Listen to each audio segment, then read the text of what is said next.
What's going on, everybody? Welcome to Double Coverage, the premier NFL podcast of the Gin Sports Network. I'm John J. II, here with Musa tonight, the OG DCP gang. Musa, how we doing tonight, man? Pretty good. Great day here in Ann Arbor. Finally, winter's here. Love the weather. Can't complain. Definitely now. You guys down there, Michigan Wolverines, I'm sure I'll be conversing with Cody about this one tomorrow on the GCP. Big win for Michigan against Penn State and the Nittany Lions. I'm sure it was pandemonium down there. Was it? Or Yeah. was it down there? Okay. Let me Yeah. tell you, I could hear Yeah. the stadium from miles away. I was like downtown Ann Arbor. The stadium was a few miles away, and I could still hear that crowd. It was Really? pretty crazy. Yeah. Jeez, oh Pete, man. Yeah, I know down there the Wolverines, they get rowdy. They got a great winning run going. And hey, good for them, man. Hats off to them. I'll be honest, I'm a State fan, if you didn't already know that. Got the hoodie on to prove it. Yeah. I know. I get enough of it from Cody on Thursdays.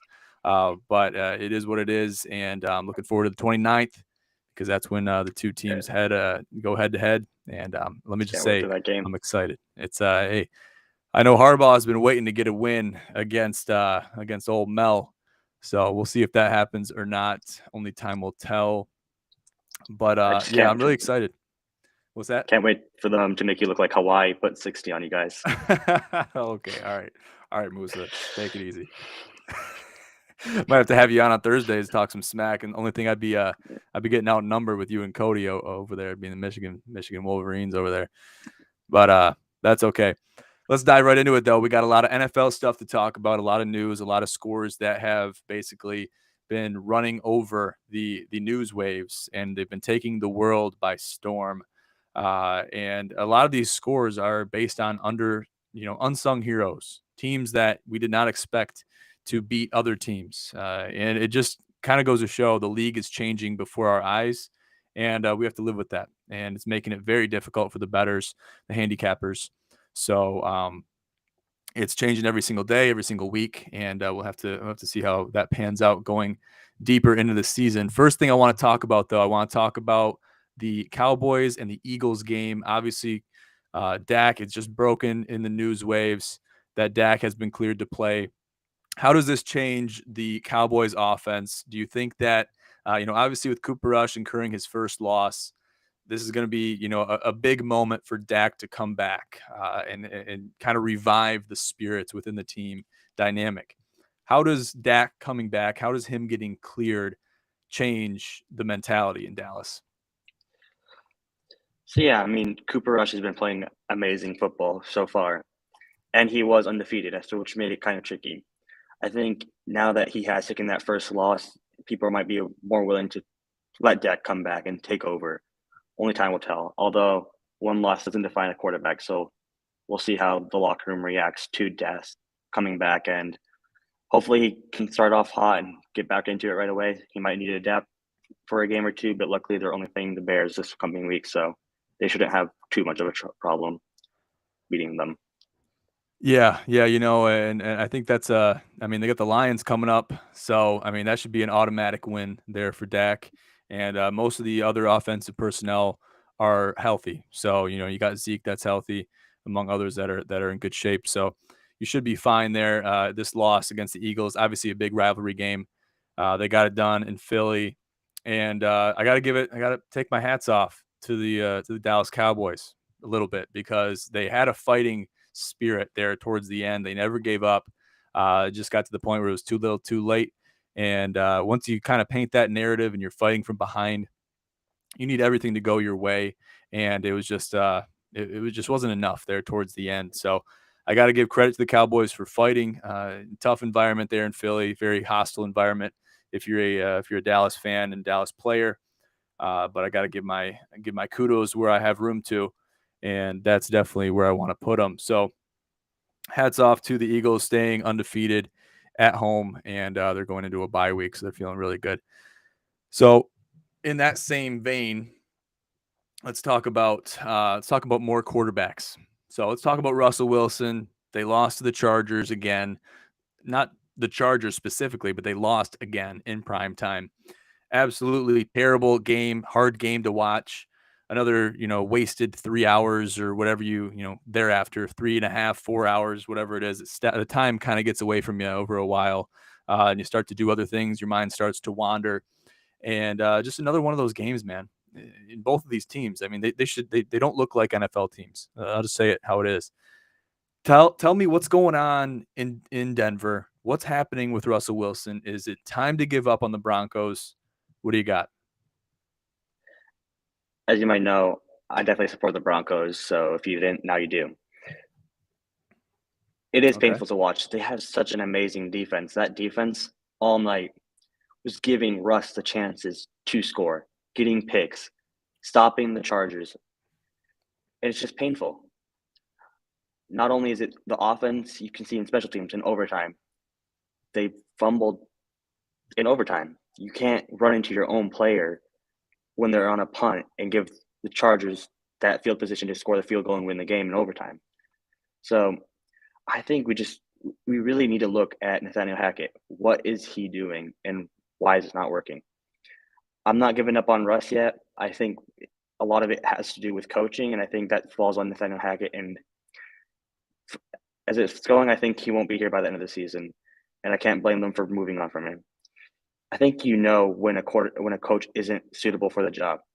Yeah, Dan Campbell isn't getting many wins in Detroit, but you can see the culture he's building. You can see people support him, and there's potential there. But with Nathaniel Hackett, you don't see that. You don't see what's happening in Denver. We don't have that potential. So I think you know pretty quickly if a coach is going to be good or not. And right now, Nathaniel Hackett is not a good head coach, and they should consider moving on from him. Because I don't think Russ all of a sudden out of nowhere became a shitty quarterback. I mean, he did win the Super Bowl, and he might not be a Tom Brady where he's going to come in and command the whole offense by himself. He needs that coaching behind him. I think that's the type of quarterback he is. He needs the support in place from the coaches, and he needs a good coaching staff to help him win. Yeah, I agree. And I think there's blame that is worth giving to both parties, both sides, whatever you want to say, from the coaching side of things to then the players side of things. Now, both of these jobs, both of these duties are essential for the success of any team. Basketball, football, cricket, baseball, whatever you talk about, sports teams that are team sports, they have coaches that, their teams, the players depend on their coaches to lead them in the right direction. At the end of the day, though, the players have to get it done. So I think there's an equal amount of blame to be given to both. Russ has to take accountability for his entire offense. Now, is he controlling what his line is doing and how they're blocking? He has a lot of influence there, but he's not influencing them. He's not doing it himself. Same for Nathaniel Hackett. So they can't control what Nathaniel Hackett does, what he's talking about to, other coaches in the booth. But at the same time, Nathaniel Hackett can't control how Russ plays on the field. So it's a lot of moving parts. Any team sport, there's a lot of moving parts, and football is no exception. So I think there's a lot of errors. There's a lot of things going wrong. You could talk about chemistry issues from the offensive side of the ball with Russ and being able to communicate with a brand new offense, first year in Denver. But I think a lot of this is you're just making excuses. Everyone that tries to try to take Russ's side and things like that. I think a lot of it is just a lot of noise. I think it's a lot of excuses, even though a lot of it makes sense. It comes down to the point, though, you're either meant to play in the NFL and you're meant to play like an NFL quarterback, or you just don't have it anymore. As a quarterback, it's difficult because you have to depend on a lot of other players for your success. But at the end of the day, it all comes down to what are you able to do? How are you able to influence the minds of those on your side of the ball to, get the ball in the end zone and to get the job done offensively? So there's a lot of different moving parts, and it's a complicated situation. I'm sure there's not a lot of happy people, fans or players or personnel, however you look at it, in Denver. But that's just the reality of the situation, and they're going to have to pick themselves up out of the dust. So it's just one of those things, man. How do you think? Yeah, Let I me ask mean, you this: how do they pick themselves up out of the dust? How do they kind of revive themselves and say, "All right, let's figure this out. Let's go back to the drawing board. It's a little bit late in the season, but let's go back to the drawing board. Let's figure this thing out." so yeah, I mean, I think part of it, yeah, it definitely does fall on Russ, and I think Russ does need to step up. He needs to be that person that steps up and is like, okay, we need to do this. This is not working. We need to try these things. So that falls on Russ. If And I don't know what's going on in that locker room. I'm obviously not in that locker room. I wish I was. I wish I could know what's going on with that team. If Nathaniel Hackett isn't getting it done, I think Russ needs to step up and be that leader. He is the quarterback at the end of the day. He has chosen to play this game, and he does know what it takes to win a Super Bowl. So I think Russ just really needs to step up, and William definitely falls on both of them. But the way I'm seeing it, not only is the offense not being good, it's also special teams. So that's why I'm putting more of the blame on Nathaniel Hackett at this point in time. Definitely, I think a lot of the blame is worthy of being given to Nathaniel Hackett. He's been given a tall task, and if he's not able to handle that task and not able to rebuild from this point forward, given the results that we've seen thus far, then he's obviously not the man for the job. It's very clear, it's very clean cut, and there's no discrepancies, there's no debate on that. So I'm gonna need to see a lot more from Nathaniel Hackett. And like you said, great point with Dan Campbell bringing in the Lions mentality. Similar record, maybe a little bit different, but you're talking about a significant amount of losses this early in the season. But you got to look at the culture that Dan Campbell is claiming to be building. And we can see it in his coaching styles. His players come out and say it. We see it in press conferences and things like that. I don't see that happening in Denver. I don't see that type of, gusto. I don't see that type of, willingness to really build something from nothing. And I need to see more of that out of Nathaniel Hackett. So we'll see what happens. And there's still time. There's still time. A lot of games left. Long season. So we'll see what they do. Let's move on, though. Let's talk about the Bills and the Chiefs. So the Bills outdo the Chiefs at Arrowhead 24-20. Big game for the Bills, big rematch win after, land-breaking changes have been made to the OT dynamic in the NFL, groundbreaking. And it was all due to that game. And it was all due to the coin toss call that Josh Allen made, and it essentially gave the Chiefs the win. And now you can say that very liberally. You can say, "Oh yeah, they gave them the win. They had only one chance to go down the field and score and things like that." And we never know if they would have got the ball. We never know what would have happened. But with this new ruling, it really opens the door to the possibility of, okay, well, if this team scored in the first drive, then at least this other team's going to get a chance to do it. Give the team that scored first, give their defense a test. See what they can do. See if they can stop the ball from getting in the end zone and then secure the win that way. So I like the change. This is one of the few changes that I think was necessary in the NFL. And it was something that was, I believe, long overdue. But other than that, what did you think about this game? Obviously, how did the Bills outdo the Chiefs this time? I mean, no shocker there that the Bills won. I called this game for the Bills to be winning because the Chiefs, they're still a good team. They put up a fight, very close game. Didn't expect it to be this close, but I figured that it would be a good game, and I thought the Bills would come away with that win. The Bills look pretty dominant this year. The Chiefs haven't been as dominant this year. You saw the Chiefs with a very close win to the Chargers, and then you saw the Chargers play last night against the Denver Broncos, and it was not a impressive game. So, not surprised. I just wish this OT rule was throughout the season and not only in the playoffs, because right now it's only implemented in the playoffs. So I hope they bring it to the full season next year. Oh, really? I did not know that. I thought it was for Yeah, every game. watching. I thought so too, but I was watching the Denver Broncos game. I guess that Both makes games into sense, though. overtime, and they brought it up. If the first team scores a touchdown, it's still the game's over. So it's only a Okay. playoff thing right now. So I guess they're testing it out in the playoffs, and I can't wait for them to bring it to the full season. Well, yeah, that's a great point too, and I think it's something that needs to be at least in the playoffs because that's where it happened last year. With the Chiefs and the Bills. So, and that's where it really played a detrimental role. That's why it was so heartbreaking to Bills fans like myself because I'm like, damn, I feel like we really got screwed in that one. And it all came down to a coin toss, and you can really blow things that are minimal out of proportion when it comes down to something like that.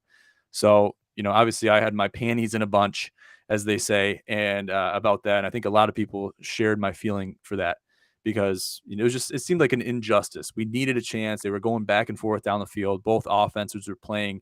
They were clicking, and they were on every cylinder. They were pumping on every cylinder. So it was a really fun game to watch. It was a great game to watch. I was glad I was there for that.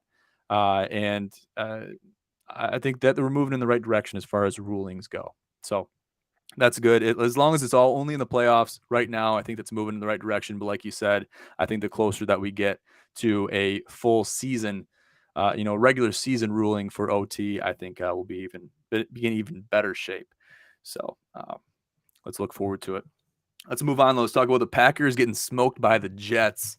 Absolutely excruciating over there in Green Bay, 27-10. That's a significant margin. That's not winning by a field goal. That's winning by a significant margin, and it's not a joke over there in Green Bay, especially going into this game at Lambeau Field, coming in -7.5 with the spread. I mean, what's going on with this Green Bay team? Are they, do they have chemistry issues? Are they in their own heads? Are they taking up real estate in these players' heads? What's going on here? As a Lions fan, you love to see it. Hey, it opens up the NFC North. I'll tell you that.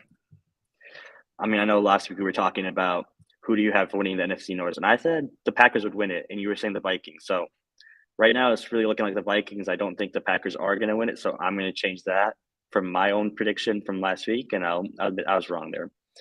Hey, Now, it's a projection though. It's a projection. Don't get bent out of shape. I think it was still a good pick. hey, It still might be a good pick, but based on the current state of the Packers after this game, now this is the deciding factor.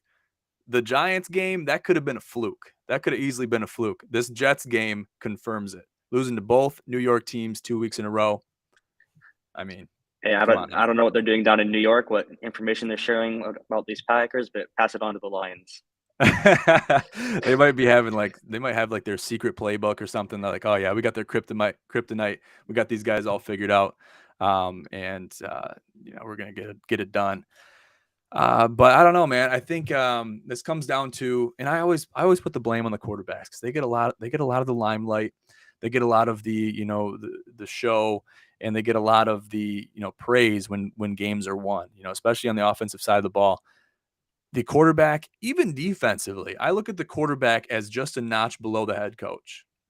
Put him in the same rank as like a defensive coordinator, an offensive coordinator, something like that. Definitely above like the specialty coaches, like the running backs coaches, quarterback coaches, things like that.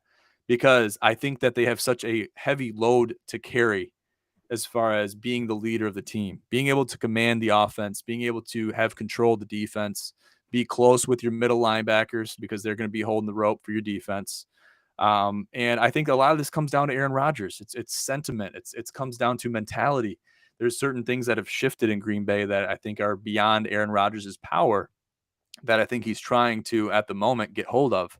And in these Green Bay Packers, these players, they think they're a lot better and they think they're a lot more worthy than I think they really are. So it's kind of a mentality thing, and that's altering the chemistry. It's messing with a lot of different things in the locker room. So I think there's a lot of things that they got to work on, and there's things that they got to focus on if they want to get better, start winning games, and start becoming the Green Bay Packers team that everybody knows. So we'll see what yeah, I happens. mean, NFC North's wide open though. and going back, I think a quarterback at some point is the same as a head coach. We saw it with Brady when he went to the Tampa Bay Buccaneers. Brady wanted a player. Bruce Arians didn't want that player. Brady got that player. So it also depends on the quarterback. So some quarterbacks are very much at the same level as the head coach, and they have a lot of say in what a team does and what a team does. So they definitely should be held accountable. And I think Aaron Rodgers definitely needs to step up. He hasn't been performing well. I have nothing much to say about it. I don't know what's going on with Rodgers. Lost Adams, and I think that's affecting him. Like the chemistry is not there, and I think this team expects to win, and they want things to be handed to them, and it's not being handed to them. So yeah, coming against the Jets, I don't think this is gonna be an easy win. And they're just not gonna prepare properly for it. They're gonna be overconfident, they're gonna be cocky about it, and they're not gonna win because they're not prepared for that team. Even at the end of the day, all these teams play in the NFL. They all have a chance to beat each other. So it's a competitive place. You might think that, oh, it's just the Jets. There's no way they can win. But at the end of the day, they are an NFL team and they play like it. They're going to show up every game and every week and work. Yeah, they're gonna have to. They're gonna have to work. They're gonna have to put in the hours, put in the push-ups, and especially for teams that are losing. I mean, you're looking at the Bucks, who we're gonna talk about Brady here in a second. But you talk about teams that are big shot teams that just are not winning games. They're losing games. You've seen the Bills, a couple weeks ago. You see them blow out the Steelers, and then you see the Steelers beat the Bucks that won the Super Bowl a couple years back too. So it's like, what's going on here? What's going on with the dynamic? It's like someone's stirring the pot, and we're seeing a shift between teams that we know are good, that are win now programs. And this is what I call them in the GCP. They're win now teams, win now franchises that are turning into teams that are not winning right now. That, teams that are not win now teams or haven't been in the recent past, they are the teams that are win now teams now. Teams like the Jets, teams like the Giants, even the Vikings, they're playing uncharacteristically right now. And I'm happy to see it. For NFC North purposes, obviously I'd like to see the Lions in there too. Can't call myself a Lions fan though, confidently on air, on the record. But the NFC North is wide open. I'm still confident in that point. So it's they're gonna have to get it figured out. Bottom line, we'll see. They got a tough contest coming up against the Bills. So that could be a bloodbath. That could be a bloodbath real easy, especially if they don't get it figured out. If we're seeing the old golden era Green Bay Packers, then that's a great game. But with how the Bills are playing right now and how the Packers are playing right now, I have to see some serious mentality shifts if they're even going to want to stay in that game. So spreads -8.5, Buffalo -8.5. I think that's a generous spread for Bills fans, especially given the dynamic and the sentiment in Green Bay. So we'll have to focus on that and see what happens. Let's move on though. Let's talk about Brady. Go ahead. You have something else on that? Just going back to the Broncos are playing the Jets next. That's going to be a true testament of this Jets team and this Broncos team. The Broncos should roll the Jets on paper, but this Jets is coming off a big win against the Packers. So I think that'll be interesting to see how that plays out and how Denver gets things sorted, because I think they can easily win this game if they really play to their full potential. So we'll see what comes out of it. Yeah, we'll have to see, man. I don't know. This Jets team, they might be the real deal. They might be the truth. And maybe not. Maybe it's too early to tell. But I like what I'm seeing. I like how they're playing. Their tenacity is great. I'm starting to give up on these Broncos, man. I mean, that's just me personally. I know you're a big Russ guy, big Broncos fan, and I was a Broncos fan even back in the Peyton Manning era. I liked the Broncos a lot. And I like the atmosphere in Denver and things of that nature. And I love Russ too. And having that whole thing happen. I remember when they said Russ is going to Denver. I'm like, wow, that's perfect. That's a perfect program for him to go to. I know he's been wanting to get out of Seattle for quite a long time, and this could be a great move for him. And I wanted nothing but success for him, but he could not have had a worse start than he has had so far. So I'm hoping for the best. I'm pulling for him. Like I said, it's not too late. It's not too late. They can pull themselves up and they can, revive themselves from the ashes, and make something out of their team this year, out of their record, out of their season. And we'll have to see how they do that. If they rise to the occasion, they'll do it. They'll get it done. They have the personnel. They have the players to do it. But if they don't take action on it, then they won't. So it's up to them. To touch on that. Go ahead. I've been supporting the Broncos well before Russ came to the Broncos.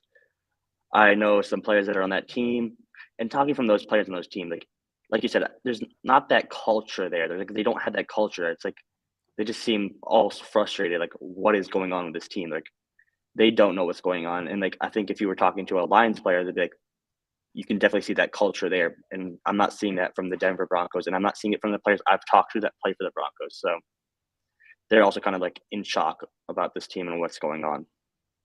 I'd assume they are. And I'd assume fans, longtime fans like yourself are definitely surprised and shocked by, that lack of culture in Denver. Because you look at Denver, I don't know if you've ever been to Denver before. I've been there once. I went there in April and, visit some buddies. And that's a city with a lot of culture, okay? A lot of culture. You got a lot going on there. It's a fast-moving city, but it's also very laid back. So it has a lot of, different mentalities, different lifestyles going on, and they have a lot of culture in Denver. So if you're not expressing that in your football team, then you're doing your city and you're doing your fan base a huge disservice, because they're not seeing the true culture that Denver has had forever. So I got to see something happen with the Broncos, man, because they're a team, especially with this new dynamic, they're a team that needs to be on the map somehow, some way. And they've played way too many primetime games to let their fans down this much. And even if they don't play primetime ever again, I mean, as far as I know, they could be on the schedule to play primetime games, a lot more. I don't know. I'm guessing they haven't. They probably used them all up. But I got to see more out of this Denver team, and I got to see more out of Nathaniel Hackett to really embody that Denver culture in his football team. That's all I got to see. Let's move on. Let's talk about Brady and the different stories coming out around him. So there's a couple clips that are circulating. There's even an article by TMZ that's been circulating about Brady. We'll talk about this one first. Actually, we'll talk about the video first. Talk about the video. So the video was basically him screaming at some of his linemen, a couple different players. There's coaches in the background. He's cussing up a storm. He's getting, he's right. The camera's right next to him. He actually looks back and does a double take like this, and he looks the camera right in the eyes, right in the lens, and he's like, he still keeps going. He doesn't hold back, doesn't skip a beat. He's screaming. He's like, "Oh, I left my wife and my kids for this," cussing up a storm, throwing F-bombs out there like they're candy on Halloween night. And, that raised some eyebrows because obviously the Giselle thing that's happened and the kids, it's a crazy dynamic, especially his return, his decision to come back to football. It creates hostility, and then losing to the Steelers adds insult to injury. Tell me this, Musa, what do you think is going on in Tom Brady's head? Do you think he's in the right headspace? Obviously, the Broncos aren't where they want to be either, record-wise, this far into the season. What's going on with Brady and what's going on with the Bucs? Brady is a competitive person. We know this. He's won more than anyone else because he is competitive and he pushes his team. I think he wants to win, and it's frustrating not winning, and he's going to take it out. And I think that's what makes the team around him so good is he's not afraid to unleash and tell the players what's going on and what's wrong. So I think that's just Brady being Brady, and we're just seeing it more now that there's more cameras around, more people are keeping an eye on it. And at the end of the day, he did leave his family to play football, and he's not going to do that just to play for some mediocre team and just barely do anything, barely make the playoffs. He wants to win another Super Bowl. That's what he's chasing. He's always chasing that next Super Bowl. So I think Brady's just frustrated with how they're performing, and he wants more out of his team. Yeah, it's understandable. Like you said, you hit it right on the head. He's a competitive guy. We've always known Brady as being a competitive quarterback. He's played in the league longer than 95, 98%. We'll even say 99. Longer than 99% of the current players in the NFL, I would say Brady has played longer than them. And that's very clear. He's seen the highs, he's seen the lows, he's been through, the hills and valleys, and he knows how it is to be an NFL quarterback. He's, like I said, he's got a lot of experience, a lot of reps, a lot of snaps. He's a competitive guy. Now, he's going to be under fire for the things that he said. Obviously, we don't know what happened behind closed doors with him and Giselle and the rest of his family. But I think, in this moment, and I love it because you're going to have Brady haters out there. They're always going to be there. Always going to be there. They're going to be talking shit about Brady no matter what. Every chance they get, they're going to be talking about him. But I love the Brady mentality. And he went to Michigan. People tell me, oh, yeah, he went to Michigan. Why do you like Brady? I love Brady because I love how he plays. He has that Mamba mentality that you don't really see a lot nowadays. He wants to win. He plays the game to win the game. And he's going to do that. He's going to utilize every opportunity that he has to win that game, to give him and his team the best chance, the best odds of winning that game. And if he feels like those around him are giving him a hard time or, are not pulling and pulling the rope in the right direction, then he's going to jump their ass for it. And I give him all the credit in the world. You notice something about that video too, and I encourage everyone to see that video. I might throw it in the bottom of this description of this podcast. But everybody, and there's even coaches present, I don't know if they're paying attention or they're not the ones getting their ass chewed out. But you see these players, they're linemen or, fullbacks, whatever they're talking to, whoever he's talking to, they are dialed in. They are not looking away. They're not focused on the game. They're looking Brady in the eyes, accepting that ass chewing like absolute bosses. And that's something that really struck me about that video. And that's what I was watching for. I wasn't really worried about the subject matter. Obviously, people are going to blow that out of proportion. That's automatic. But I was looking at the undivided attention that these players were showing Brady. And that was something that I was really impressed to see because they look up to this guy. They look up to this guy as somebody that is going to, is going to be a big deal in their careers. So that's what I saw, and I have no problem with it. I'm completely I'm happy with everything that I saw, and I think that a lot of people are blowing this out of proportion because they have the opportunity to. What do you think about it? So yeah, I mean, how can you not be dialed in? He's I'm just gonna say he's the greatest of all time. He's done things that no one else has ever done. And yeah, the coaches might have not been chewed out in this video, but I'm sure behind doors he's chewed them out before. And I'm sure they're also dialed in and listening because he knows what it takes to win. He's a winner at the end of the day. So at the end of the day, people will blow up out of proportion. It's Brady. People are going to hate him because he wins. But I guarantee you, all these people that are hating on him, if they got the chance to play with him or they were in front of him, they're huge fans. They would not pass up that opportunity. If they could play football with Brady, they would, because he will make you a winner. He will turn you into a winner. Damn, that was perfect. I couldn't have said that better myself, Musa. That was spot on. That was spot on because I think you're exactly right. A lot of people will say a lot of things behind a keyboard, behind a computer screen, behind a cell phone, behind closed doors, and it's a lot easier for them to do it. But if they're in front of the man themselves, they're going to be in awe. They're going to be acting completely differently, and that's the reality of the situation with a lot of these anti-Brady guys and gals, even because you got to look at the mentality. You got to look at the accolades. You got to look at how far this guy's came to even get in the position that he's in today, the obstacles that he's overcame, et cetera, et cetera. It goes on and on. So if you don't recognize that and you're just looking at certain things at face value, that really tells a lot about the person that is making those accusations. So without beating a dead horse any more than that, I mean, you gotta recognize Brady for who he is and what he's accomplished in his career. So I'll just leave it at that. Another thing too about Brady that I wanted to bring up, just for the mere fact of conversation, and I want to hear your input on this. He reported, and obviously TMZ, they're going to blow everything out of proportion, regardless of how true it is or not. So Brady made a comment that he compared going into an NFL season is like going into battle, like going to war, right? And I think he's going to strike a chord with those that have fought in war, that have fought in combat, and lived and breathed and died for this country.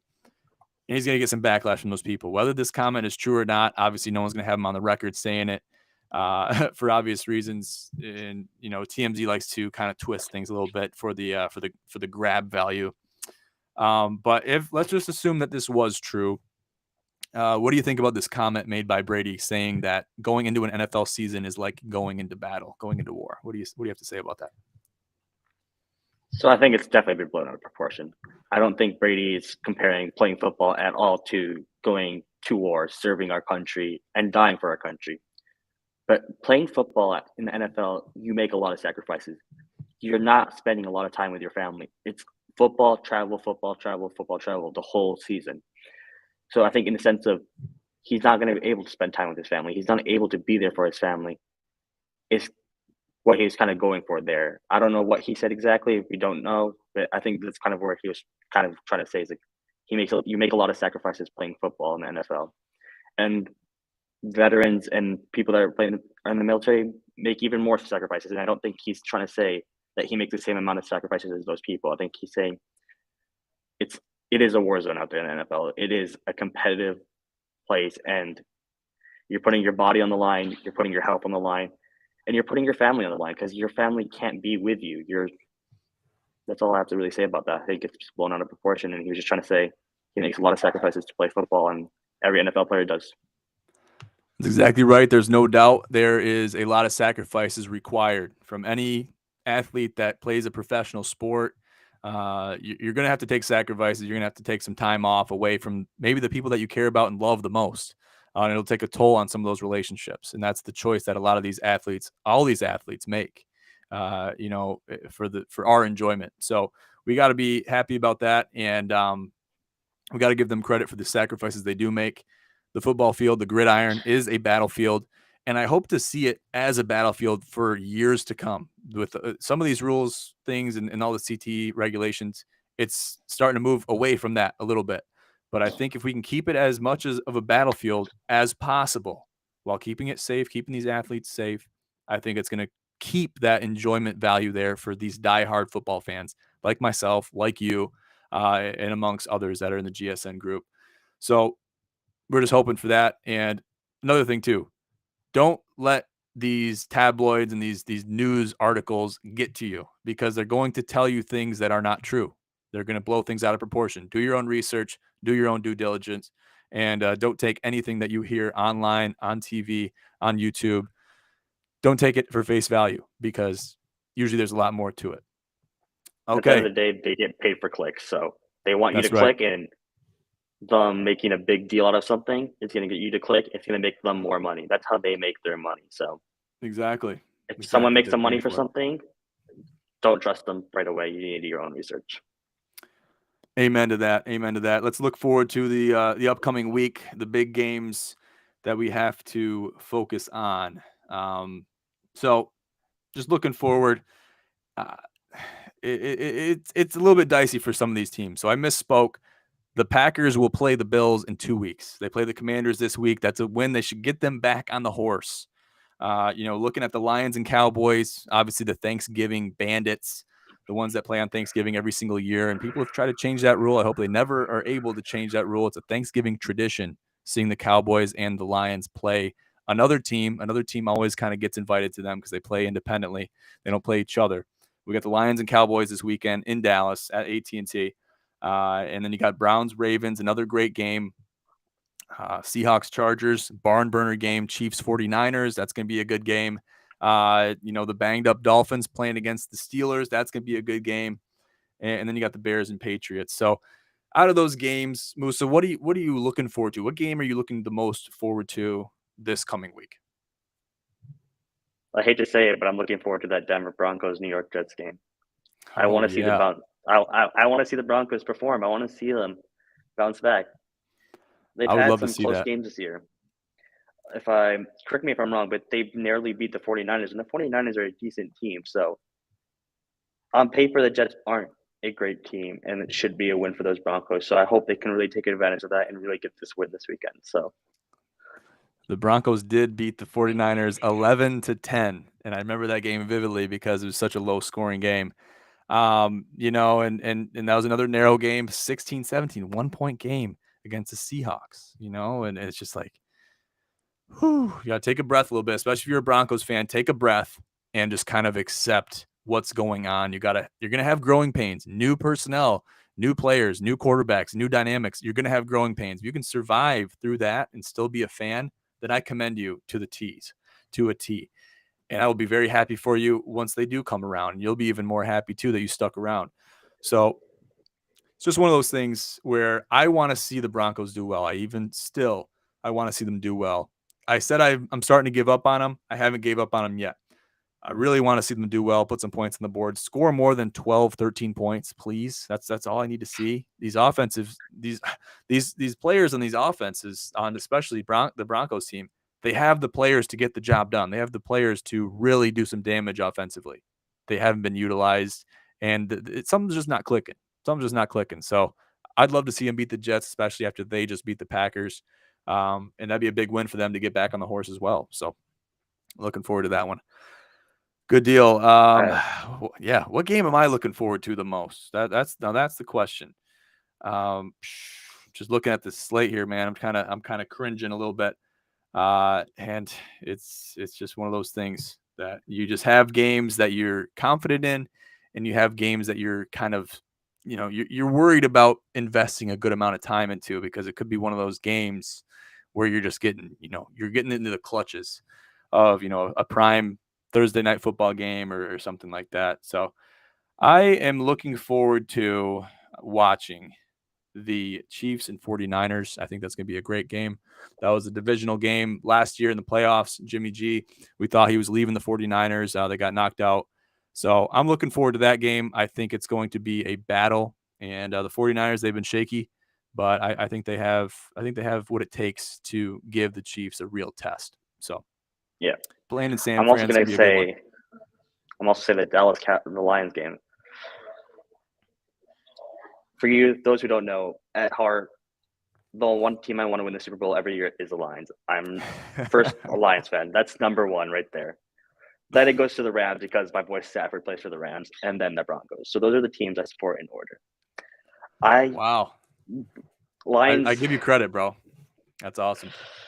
Lions had the bye week. I want to see what they did with it. Rest up, recover from those injuries. Hopefully have Swift back. Hopefully have St. Brown back. And I want to see this offense get back to what we know they can do and put up those points. Coming off a shutout was painful to watch. I have no hope in our defense still, so I don't see any changes there. I just hope this offense can get back to putting up some points and fighting in these games. And who knows, maybe that defense can finally get it one stop and give us that advantage, give us that lead. Yeah, But I doubt it. I'd love to see a game. I'd love to see a game with these two teams, right? And especially you got Dak coming back, hasn't played, hasn't really thrown, hasn't played an NFL game competitively in a couple weeks. It's gonna be like getting on a bike. I'm sure he'll get the hang of it. But he's gonna be gingerly on that thumb. I'm gonna tell you right now, he's gonna be gingerly with it. And how is he going to perform? How is he going to handle the atmosphere, home game? Um, there's a lot of moving parts here. Anyone has the opportunity to win this game, so I'm excited to watch that one too. Regardless if I'm, I had a I'm question really for not a you. Dallas fan, but I'm not. I cannot say confidently that I'm a Lions fan, but I would love to see him win that game against Dallas.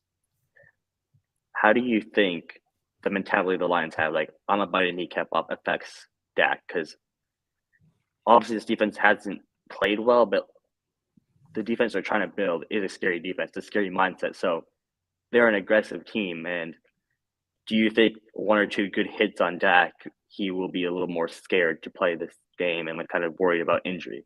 Do you think? Because Oh, I know 100%, 100%. Because you get a couple good hits on Dak, especially back deep in the pocket, or even you get close to his passing hand, you get close to that thumb that's already got hardware in it. He's gonna be backing off real quick. Before you know it, he's gonna fold like a pretzel, and you're gonna see Cooper Rush back out there before you know it. If you get a good hit on Dak, he's like a think of a bull in a china shop.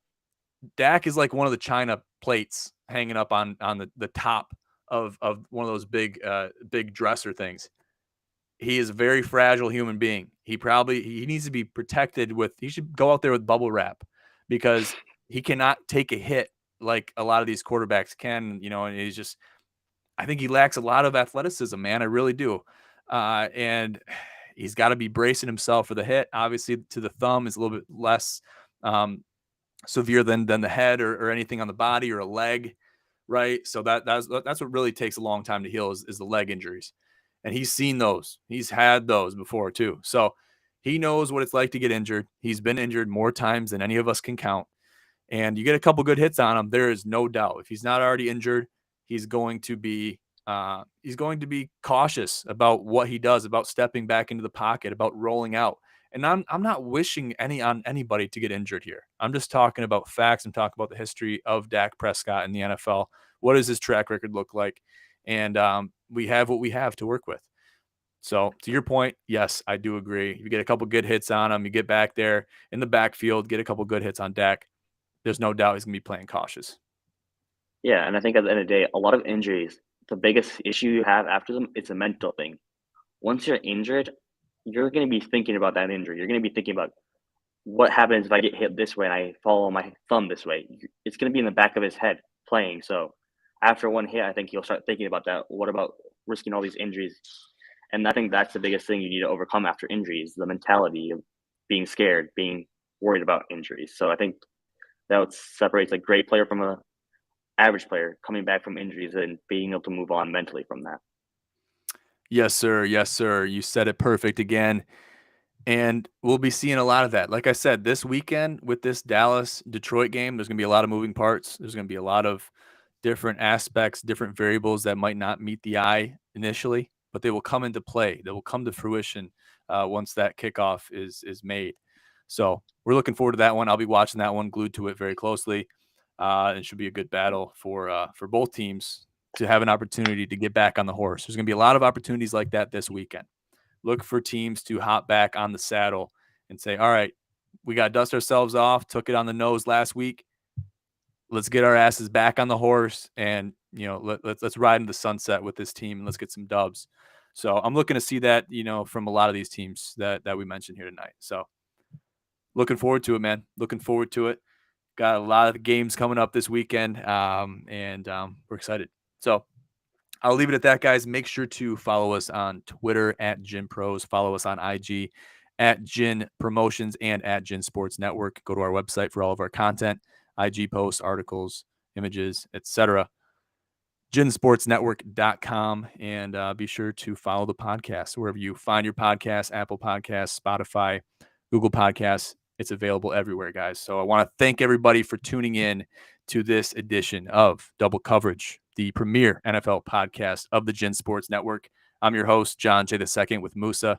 Have a great night.